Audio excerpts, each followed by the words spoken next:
Olá pessoal, sejam bem-vindos a mais um vídeo sobre balanços aqui referentes ao segundo trimestre de 2021, porque a Camil divulga os resultados operacionais com base na safra do arroz, então ela sempre é a última a divulgar resultados. O destaque é que a receita líquida subiu 16%.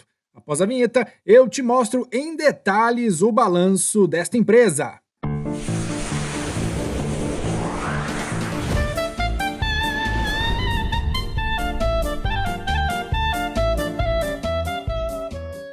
Agradecendo aqui os mais de 3.880 inscritos, se inscreveu, clica em inscrever-se e o sininho para receber notificações, porque todos os dias tem conteúdo novo aqui no canal.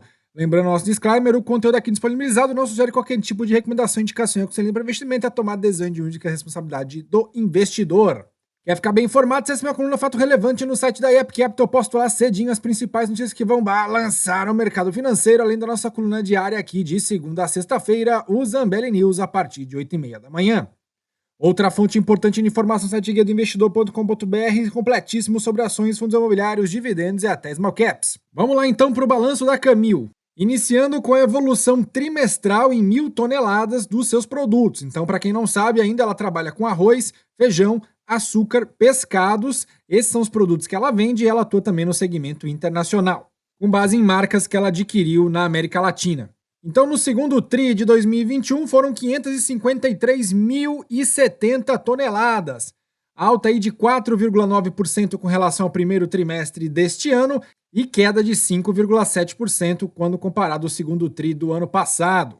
207 mil toneladas ficou por parte do arroz, 31 mil toneladas em feijão, 144 mil açúcar, pescado foi equivalente a quase 8 mil toneladas e o segmento internacional foi responsável por 161 mil toneladas. Analisando a representatividade por volume com relação aos segmentos, 71% do que foi produzido teve como destino o Brasil e 29% no setor internacional. Por categoria, 38% de arroz, 6% de feijão, 26% de tudo que a Camil produziu foi açúcar, 1% de pescado e 29% do que ela produziu foi no exterior. Seguindo agora, vamos para os números. Com relação aos preços brutos praticados pela Camil, ou seja, os preços de produção. No segundo TRI de 2021, por cada quilo de arroz, custou R$ 3,81, alta de 15% no comparativo anual, mas queda com relação ao último trimestre. Já com relação ao feijão, foi de R$ 6,21, açúcar R$ 3,40 e pescados R$ 26,70 por quilo. Elevação de 26,1% quando comparado o mesmo período do ano passado e alta também com relação ao trimestre anterior. Destaque aqui para a alta também do açúcar no trimestre anterior e quase 50% de elevação nos custos de produção quando se trata aí do segundo TRI do ano passado. Os preços brutos praticados no interior foi de R$ 3,00 por quilo no Uruguai, 7,77 no Chile e 6,73 no Peru. Queda nos dois últimos aqui quando comparado ao mesmo período do ano passado e todos tiveram queda quando comparado o trimestre imediatamente anterior. E aqui você pode observar como ficou os preços líquidos. Então vejam que no comparativo anual houve em alta em todos os segmentos e principalmente no açúcar e no pescado continuou alta, mesmo quando comparado ao trimestre anterior. Seguindo com os números, vamos agora para o quadro geral. A receita bruta da Camil foi de 2,5 bilhões de reais, elevação de 16,4% quando comparado ao mesmo período do ano passado, mas queda de 2,3% quando comparado o trimestre imediatamente anterior. De acordo com a companhia, o resultado foi ocasionado pelo efeito do aumento de preços no período. Já a receita líquida foi influenciada pelo crescimento no segmento alimentício Brasil, impulsionado pelo aumento dos preços de mercado no período e parcialmente compensado pela redução do volume de vendas no período. O crescimento da receita líquida no trimestre foi parcialmente compensado pela queda da receita no segmento alimentício internacional em função da redução dos volumes e do efeito cambial, que foi parcialmente compensado pelo crescimento de preços médios no período. Fazendo aqui as deduções com relação a vendas, impostos e devoluções e abatimentos, a receita líquida ficou em 2,2 bilhões de reais, elevação de 16% no comparativo anual e queda de quase 2% no comparativo trimestral. Já o custo das vendas e dos serviços ficaram em 1,7 bilhão de reais, queda de 1,3% conforme o primeiro TRI de 2021, mais alta com relação ao segundo TRI de 2020, o que é normal. Quando você aumenta as vendas, você também aumenta o custo desses produtos para serem vendidos. Então, faz todo sentido aqui. Lucro bruto da Camil ficou em 433 milhões de reais, queda nos dois comparativos, de modo que o lucro operacional ficou em 150,5 milhões de reais. Queda no comparativo anual, mais alta de 5,4% no comparativo aqui com o primeiro tri deste ano. Resultado financeiro da empresa então ficou em 24,5 milhões negativo, o resultado antes dos impostos 126 milhões de reais e o lucro líquido 106,5 milhões de reais, queda nos dois comparativos. O EBITDA da companhia no período ficou em 191,1 milhões, queda de 7,9% no comparativo anual, mais alta de 3,9% comparando o primeiro tri deste ano.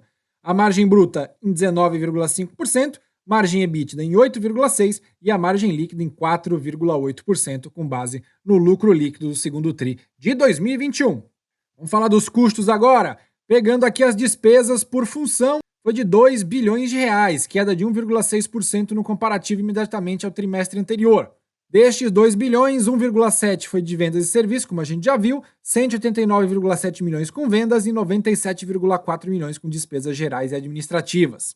Destrinchando essas despesas, a de materiais e matérias-primas foi 1,5 bilhão de reais, queda de 1,4% quando comparado ao primeiro tri deste ano. Serviços de terceiros somaram 32,6, manutenção 32 milhões, pessoal 137 milhões de reais, queda de quase 12%, frete 148,7 milhões, alta de 0,7%, e demais despesas aqui que a Camil teve para fazer a sua produção. De acordo com a empresa, o custo das vendas e serviços aumentou principalmente ao crescimento dos custos de vendas e serviços no segmento alimentício, impulsionado pelos crescimentos dos preços médios do mercado de arroz, parcialmente compensado pela redução de volumes no período. Já o custo das vendas e serviços do segmento alimentício internacional foi função do aumento de preços parcialmente compensado pela redução do volume no período cambial. Levando esses fatores em consideração, a empresa destaca que o custo com matéria-prima nos preços do mercado e redução de vendas no volume dos períodos aumentou o custo total quando comparado aos trimestres anteriores.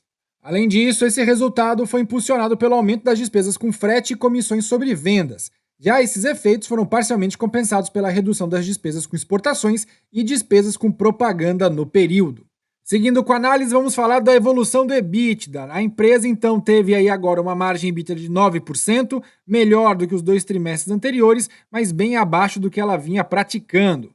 A margem bruta, então, já desde o quarto tri do ano passado, que fica ali próximo de 20%, abaixo do que a Camil vinha praticando. Então a gente começa a perceber uma redução das margens da empresa e isso pode ter explicado por que as cotações da empresa vêm caindo sistematicamente. Falando agora do endividamento total da empresa, fechou o segundo tri de 2021 com 2,5 bilhões de reais em dívida, queda no comparativo anual e também no comparativo trimestral. Destes 2,5 bilhões, 823,5 milhões de reais é com relação a empréstimos e financiamentos, alta de 13,7% quando comparado ao trimestre anterior, e 1,7 bilhão de reais com debêntures, queda de 7,7% no comparativo trimestral e alta de 55,1% no comparativo anual. Destes, 521,6 milhões são dívidas de curto prazo e 2 bilhões de longo prazo. De modo que a dívida bruta, subtraindo-se aqui o caixa e aplicações financeiras que a Camil tem de 1,3 bilhão de reais, a dívida líquida total da empresa é de 1,1 bilhão de reais, o que dá uma dívida líquida por EBITDA dos últimos 12 meses de 1,6%. Não é um grau de alavancagem extremamente baixo, mas também não é elevado e, dada a geração de caixa operacional da Camil, pode ser facilmente quitada. A companhia afirma que esses 2,6 bilhões em dívida é função da redução anual de empréstimos e financiamentos, parcialmente compensado pelo crescimento das debêntures, decorrentes de novas captações e alongamento da dívida prevista no cronograma de curto prazo para o longo prazo. Falando em cronograma, vamos analisar então como ele está. A Camil, então, tem que pagar no ano que vem 526 milhões de reais, depois, no ano seguinte, 338 milhões, em 2024, seu maior valor, 750 milhões de reais, em 2025, 470 milhões e dívidas depois de 2025 para 490 milhões de reais. Então ela conseguiu aqui diminuir a sua dívida de curto prazo e, de modo sistemático, vai orientando o seu cronograma de amortização para conseguir honrar seus compromissos. Vamos falar agora dos investimentos. O CAPEX. A empresa vem investindo bem menos do que nos últimos trimestres, chegando a 2% da receita no primeiro tri de 2021 e agora apenas 1,8%. Mas podemos notar que, tradicionalmente, os 2 últimos semestres do ano são os que a empresa investe mais, ó, comparando aqui 2019, 2020 e também 2018. E aí, pessoal, o que acharam do resultado da Camil? É uma empresa que tem um portfólio diversificado: açúcar, feijão, arroz e também pescados. E, como é uma empresa que lida com commodities, pode sofrer um pouco com o aumento dos preços. Se ficou alguma dúvida, escreva aí nos comentários que eu terei prazer em ajudar. Se você gostou desse vídeo, deixe seu like, se inscreva no canal, compartilhe no grupo de WhatsApp, Telegram, divulgue pros amigos. Tem seus parceiros Zapcap Investidor e a sala de comunidade exclusiva e gratuita do Telegram. Eu te espero lá. Obrigado por assistir até aqui e até o nosso próximo vídeo.